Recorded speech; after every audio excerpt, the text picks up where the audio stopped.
Welcome back to the channel, guys. Episode 33 of the Danish Youth Academy Challenge. And today, we're having a look at our squad, but also, we're losing a Wonderkid.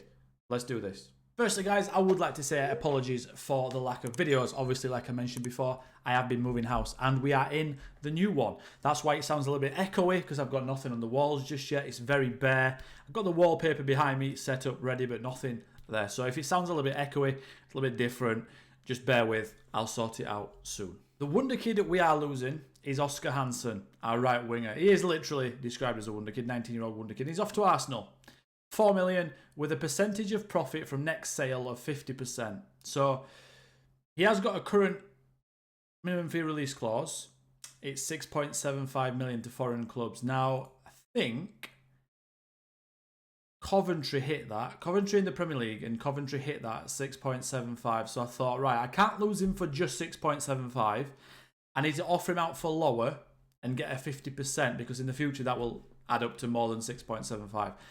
It's just, I couldn't give him a new contract. He's got 3 years. That was the 3 years, and that was an extension. So I triggered that. So it would have been in his last year this season. So he wouldn't sign a new deal without the release clause. So that's unfortunate, but he has gone. This is him. Physically, he's an absolute monster. He's 6'3". Basically, he runs really fast, he jumps really high, and he runs for a long time. As we all know, on FM, that is a very potent combination. Mentally, he's getting a bit better. Physically, he's good, and he's technically very good too. Last season, it was his second best season. 12 goals, 8 assists, 6.95. I don't think we got too much out of him last season. I do think he was a bit of a... I think he's probably because, though, he's unhappy all the time.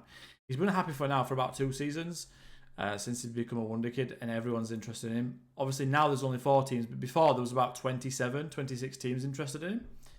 But yeah, he's been playing on both sides on the wings, and he's very, very good. So we are losing him, but that means that there's an opportunity for someone else. And the opportunity will be given to Bo Rasmussen. Now, Bo Rasmussen isn't a right midfielder. So you guys are probably watching thinking, well, what are you going to do? Are you going to go 2 up front? I've had enough of Jakobsen at striker. He's good. His attributes are good.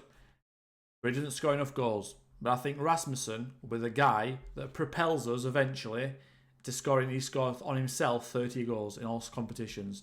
Jakobsen currently isn't that guy. He gets a lot of chances. He doesn't score as much as he should do. So I'm going to show you Jakobsen, because Jakobsen's going to go onto the right wing. Here he is, Jakobsen. So he's left-footed, so he's going to have to be an inverted winger. I've already started training him there. He's only makeshift at the moment. 16 dribbling, very good finishing, first touch. I'm hoping he can attack the box from deep as an inverted winger on that side. And I'm hoping he can come inside and score a lot of goals from a bit deeper. Because he's got 19 off the ball, by the way, which is incredible. He's very good pace, good acceleration, good agility, and he's good balance, good composure, good decision making. He's also a Wonderkid. And he looks to beat the offside trap as well. So I'm hoping he's going to run in behind from deep. He hasn't been doing what I want him to do as a striker. You'd think, looking at those attributes, he'd be an amazing striker. He just goes missing too many times. So there, he only scored 12 goals in all competition in the league. There was a bit better. He scored 18. But last season, he started 23 games and only scored 13 goals. I would like him to score more. His average rating isn't high as well. So I do think Jakobsen on the right-hand side here and Rasmussen a striker, because Rasmussen now has to start playing. He's that good. So let's have a look at our starting 11 to start with. This is not our starting 11 because obviously we're in friendlies right now and I'm rotating to make sure everyone's fit. But I'll have a look at Jess Kej first. Jess Kej is good, as always. He's not improving too much, but he's already good. Burnley want him. The Premier League are wanting a lot of my players. Very frustrating. So he hasn't got a release clause. He's got a relegation one, but he won't be getting. We won't be getting relegated. He's got 3 years left on this deal. I do think currently we can get him to a new deal, so I might do that. But he does want about 8 grand a week, which is double. Don't really want to do that right now. But yeah, his development, his progress bar, he's about the same as where he was a year ago, which is not good. Vindal at right back is going to be our number 1 next season at right back. We're going to bench Lucas De Long. He hasn't got any potential left now. Vindal has got potential. He's also wanted by Juventus, which tells you a lot. 15 tackling, 14 marking. He's not really a wing back, so he's definitely more of a full back. I'm going to work on his pace as well. I think we currently are. Now, we work on his ball control, get his technique and his dribbling up. But I do think I'm going to work on his quickness. Try and get his pace up a little bit to 13, maybe 14. And then we can work on his technicals. So he came through as a DM, as you can see there, but he's actually going to be a right back for us. He's played there for a while now because we've been struggling to find right backs. If a really good right back comes through, then we'll have another think about it. But for right now, he's going to be right back. Centre back, one of our centre backs is Anders Nilsson. He's our starting centre back. Now, he has just gone to 4.5 star potential, which is not the best because I thought it would be much better than this. We do need centre backs through very soon because our defence is probably our weakest point in our entire squad. So Nilsson's improved quite well. He's still steadily going up, which is good. Tackling 14, marking 12, positioning 16, jumping reach 14, which is good. It needs to be work on his acceleration a little bit and his composure. But apart from that, he's doing quite well for us, and he can play all across the back line. He's got 32 games last season and 31 the season before. Next to him, I've got two options. So the first one is Casper Elhave, or Elhave. Regardless of his pronunciation of his second name, he is 16. He's 6'2", so I'm hoping his jumping reach will improve because he's already quite tall. And he's got 5-star potential. He's wanted on loan, but he's not going to go on loan. I'm not sure whether to start this guy. He played quite a little bit last... Oh, no, he didn't. 6 games. Oh, he did. In all competitions, he played like 17 times, which is quite good. In the league, he only played 6 games. Interesting. That's fine. I played him in the European competitions and the cup competitions. But next season, I'm not sure whether to play Casper or Morten Johansson, who was also a defensive midfielder when he came through, but we had too many of them, so I moved him to centre-back. Now, he's only a 1.5 star current ability centre-back right now, but he's 6'1". He's got good physicals, good mentals, and decent technicals right now. He's only got 6 heading, which is not ideal, but either way, I don't know whether to play this guy or Casper, centre-back, next to Nilsson. So answers on a postcard in the comments, please, guys. Left back, we have Matthias Schöndorf. Now, I don't think Schöndorf's going to get much better than this, but that's okay. I do want his acceleration, his agility, and his balance to go up a little bit. I am currently working on his physicals, because if I can get his physicals really high, then we should be able to have a good left back for a long time to come. He's 20, so I don't think he's going to get too much better than this. His progress bar is actually better than I thought it was. I do get training messages saying I should play him, but he is our number 1 for the entirety of the season. He has been for the last 2 seasons. He's played 44 games, 51 in total last season, the season before last, and this season just gone, he's played 46. So he is our first choice, and he does stay fit quite a lot, which is good. He's consistent, which is really nice, and he's got a lot of pros in his report card, and only one con, which is work ethic, which is 8. Which is fine. So we are currently working on his ball control to get his dribbling up, because I do want my wing back to be able to dribble. It does help us out a lot in the final third, and it allows me to push my wide midfielders inside to sort of overload. So Schöndorf's currently working on that, and he's looking all right. Into defensive midfield, just in front of the defence then, we've got Marius Schömoen. He's 18 now, the Norwegian Wonderkid. Well, he's not a Wonderkid, but he came through as a 4.5 star player, didn't he? If you remember. My team is now improved, so he's now only 3.5, but he's still pretty good. He's playing for Norway in the under-21 European Euros, which is good. Last season, he got a good rating of 7.02. He got 8 assists, 3 goals from defensive midfield. Really nice. His marking's 14 now, which is good. He's good at defending for us. I don't know what I'm currently working on. Passing. Yeah, I'm getting his passing up. I'm going to try and get his passing up to 14 and his vision up to 14, so then he can also be a playmaker if we need him to be. But he is right currently our first choice, just in front of the defence. Back up to him then is Toni Kosonen. He's the guy from Finland. He is also got good potential. He could improve a lot. And yeah, last season he played a fair few games. He played 27 games in total, 22 starts, 19 substitute appearances. So definitely a lot of football. He's improved quite a lot as Kosonen. Yeah, he's gone from, what's that, 2 stars to 3 stars. Hopefully next season he'll be 3 stars to 4 stars. But if anyone gets injured in defensive midfield or centre midfield, Kosonen is straight in there, and he plays very, very good for us. So he's a nice option to have. So next season then, Hasan Kuchuk. I've been struggling to get this guy in anywhere because he's not good enough to be a striker, I don't think. Now, he's probably okay, but he's 10 off the ball. I don't like his mentals for a striker.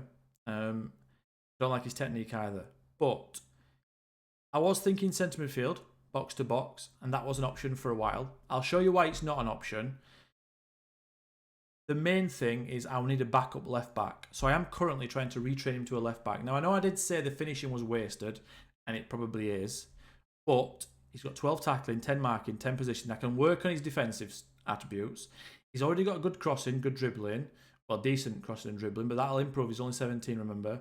And he's got good stamina, and he's got good pace and balance. And I think that, the physicals, are what makes me want to make him a left back. Because I do need backups for these competitions as we're going forward in future. So if I get 2 players for every position, that's very good. So Kuchuk is going to be left back this season.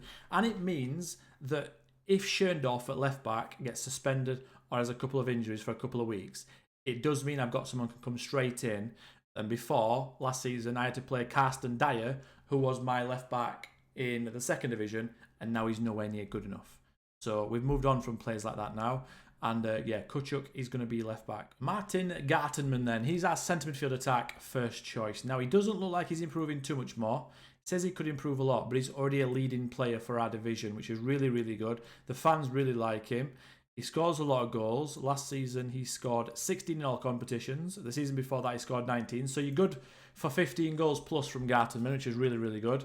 Yeah, if you look at his attributes, he's a nice player. He's 19 now, so I don't expect him to be too much better because a lot of my players play right from 16. So usually if you're playing players from 18 or 19 in normal saves, that'd be 21, 22. In my saves, they sort of peak at about 19, 20, unless they've got super potential, which I don't think he does have.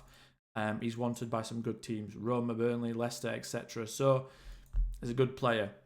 Yeah, they do want him. He's up to 9 million. I do want 10 million for him, but we've also got to trigger a clause if we want. He's got one more season, and I do want to trigger this extension, so I probably will do that very soon. Behind him then, we have 2 players in the centre midfield attack position. We have Gulstorff, who has now gone down to 4.5 star potential, so I don't think he's going to be as good as what I initially thought he was going to be, but that's fine. He was injured for a while as well. I think he had a big injury. He's just had a couple, hasn't he? 2035 last season, he had 6 weeks, 3 weeks, 2 months, so he missed a lot. 6 weeks, 4 weeks, 3 weeks. He gets a lot of injuries, does Gulstorff. So unfortunately, I don't think he's going to get too much better than this. We also have Patrick Toppel. Now he is going down a little bit right now, but that's because it's pre-season. But he's worth up to 10 million. I loaned him out last season. He played 14 times for Fremad in the second division. Played really, really well. 3 goals, 4 assists. Just under 7 average rating. And I've got high hopes for this guy. He's professional personality. I don't know what I want him to be currently. He looks like a deep-line playmaker type with the comes deep to get the ball. But I'm not entirely sure. I do think he might end up being backup his centre midfield attack. He's definitely a Mazzala as well, but I don't play with one of those at the moment. So this season, he's going to play a lot of game time, especially in the Cups and against teams near the bottom of the league. Into the box-to-box position then, the first one is Henrik Lindberg. And this guy is going to be promoted to first choice this season. Last season, he was backup to Knudsen. But I will show you Knudsen in a second, and his potential has gone down. So I don't think he's going to get much better. Whereas Lindberg, I keep getting messages about him saying he needs to play more. Now, he has played quite a lot. He played 20 times last season, starts, and 26 times off the bench. So he comes off the bench. He plays, basically, takes part in every single game, pretty much. But yeah, he's looking quite good now, to the point where I'm thinking he might actually be one of our best players at the end of this next season. So yeah, Lindberg is going to get promoted the first choice box to box. Here is Knudsen then. He's 21 now. He hasn't improved in a while. He's still got decent attributes. But yeah, 4-star potential ability. And he says he could improve a lot, but he hasn't for a while. So in fact, he's probably worse than the end of last season. So he's actually got worse, which is weird because he played 38 times last season. I was on for the title, so I didn't want to change things too much. But last season, I probably should have put Lindberg in earlier. But like I said, I wanted to win the title. So Knudsen is going to be back up now. And eventually, I might end up selling him for a couple of million, probably 4 or 5, if I get someone good through. Because I do think that he won't be getting any better.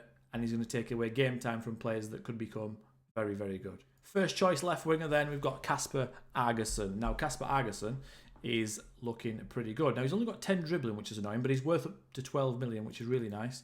He's wanted by Sheffield United, Leicester, Hull, Burnley, and Aston Villa. Like I said, a lot of English clubs, Premier League clubs especially, want a lot of my players. Now last season, this guy played amazingly. 14 goals, 12 assists, really, really good. The season before that, he got 15 goals, 12 assists. So he's very consistent with his goal contributions. It was a very big factor in us winning the title last season. Not only that, he scores a lot of goals with the back post headers because he's got 14 jumping reach and he's 6'4". So currently, I'm working on his agility and his balance, trying to get that up. And then I will work on his pace. I'm going to try and make him a physical monster because if he's 6'4" and very good physically, we've got a bit of a beast on our hands. So Kasper Argason is looking very good. He's another one that's looking to leave. But I do have him for 3 more years and then another 3 more years on top of that. So he's not leaving anytime soon. So he's going to have to get used to that. Back up to Argason then on the left-hand side. I'm looking at putting Janis Peterson there. Now, I don't think Peterson's going to get too much better, but he has been demoted in the last couple of seasons. So I'm thinking that that might be my fault. As you can see there, he was our starting striker for a while, and then he went to shadow striker. And then last couple of seasons, he just hasn't played. And that, like I said, that is my fault. And his progress bar has stayed the same.